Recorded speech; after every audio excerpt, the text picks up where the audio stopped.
5 seconds to go.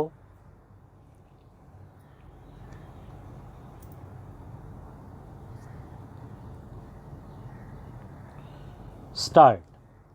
I would request the organizers of this conference to keep constantly in view the need of linking up our art heritage with the spread of education.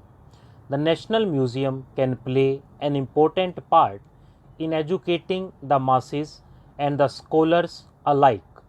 Such a museum should be an imperishable record house for our ancient history and civilization. It will tell us the story of our life and culture in the past. We cannot think of a greater source of national pride. We have been thinking of establishing a national museum for some time.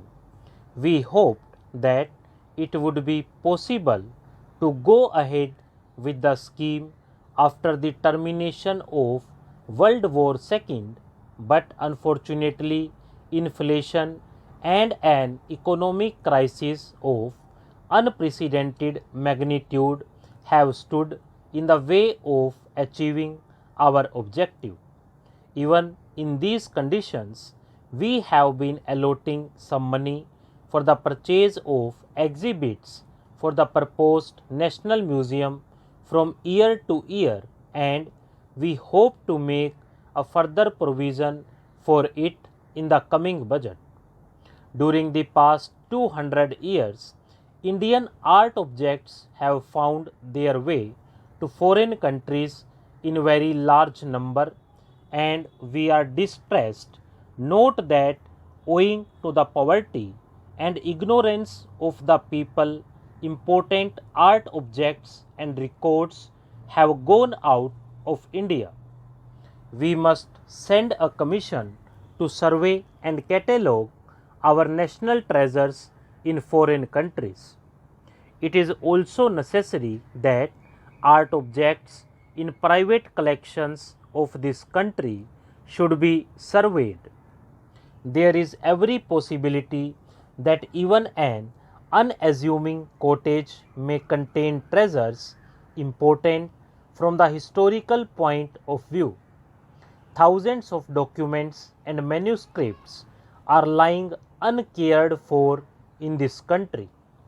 Now that the reins of government are in the hands of our own people, our appeal will certainly reach the masses and create a consciousness among them regarding the importance of protecting and preserving our antiquities. We should appeal to our people from this platform to present such things, if they happen to possess any, to the nation by depositing them in a provincial or national museum, or to the national archives if they have records.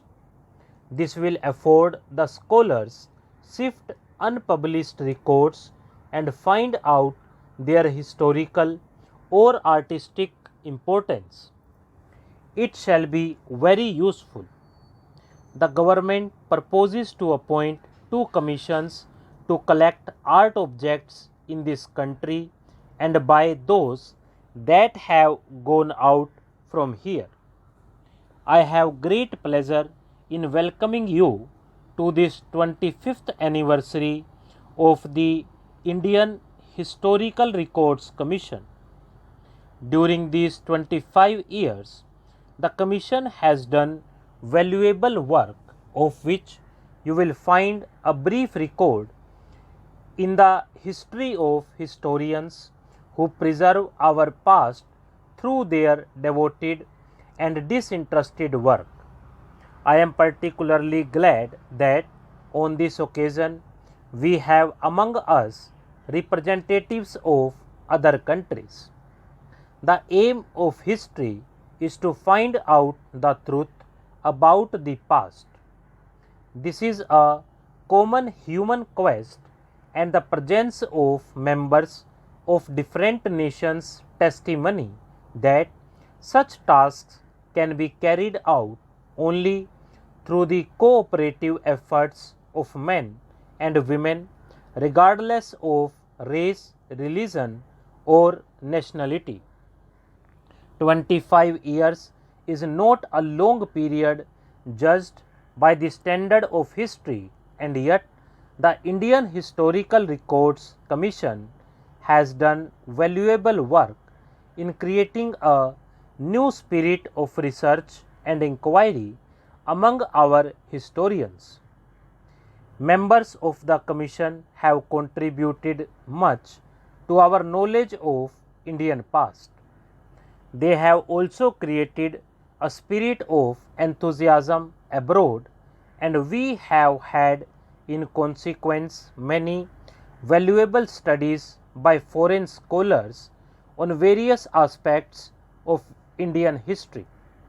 The field, however, is vast, and in spite of all out efforts, we have been able to accomplish only fraction of our task. It is therefore essential for us to renew our endeavor and continually make greater efforts so that the resplendent past of India may be discovered to us and the world. The Historical Records Commission has till now surveyed the problems of history in a general way. Individual authors have contributed important studies in subjects of their choice. Valuable as such work has been, I feel that it would perhaps be of even greater service to the cause of historical research if we frame a program of work to fill up the gaps in our knowledge of the history of India. No one can deny that many problems are yet outstanding and demand further inquiry and investigation. By way of example, I would draw special attention of historians assembled here to periods which, in my opinion, should be studied more carefully if we are to appreciate fully all the implications of our heritage.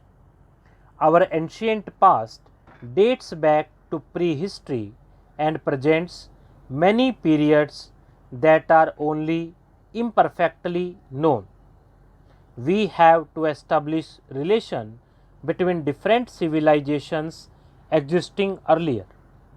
This is a task which is a challenge to the historians of the country, but I am sure they shall be able to complete the task.